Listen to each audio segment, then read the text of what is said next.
बार संतों की मंडली आई तो अजामिल जहां गांव किनारे वैश्या के साथ रहता था, कई पुत्र थे।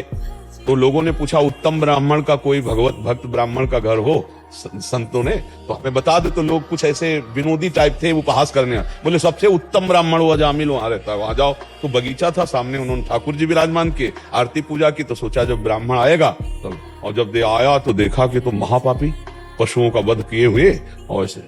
तो उनका अच्छा तुम्हारा अजामिल नाम, इसका मतलब किसी ने उपहास किया। तो जे ही इतने संतों को देखा तो पूर्व में वो साधन संपन्न था, धर्मात्मा था, एक वैश्या को देख करके गंदे आचरण, मन फिसल गया। अब उसको याद आई अपने जीवन की, चरणों में लौट गया, बोला महाराज हम तो आपके दर्शन करने लायक नहीं, इतने नीच पापी, ऐसा क्या मेरा भी उद्धार हो सकता है? उनका उद्धार हो, पानी तो तुम्हारे यहाँ नहीं पिएंगे, भोजन भी नहीं पाएंगे, रुकेंगे भी नहीं, अभी यहां से चले जाएंगे, उद्धार हो सकता है।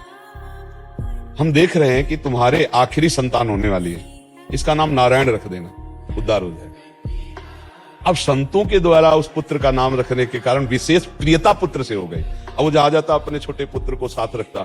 अब मरने का जब समय आया तो पुत्र बाहर खेल रहा था, तो प्रियता के कारण अगर नारायण की जगह कुछ और नाम होता तो नरक मिलता, क्योंकि स्मरण पुत्र का था और नाम नारायण था, इसलिए संतों का संग सदैव मंगलकारी होता है। तो नारायण, और इतने में भगवान के पार्षद आ गए, मेरे स्वामी को पुकारा।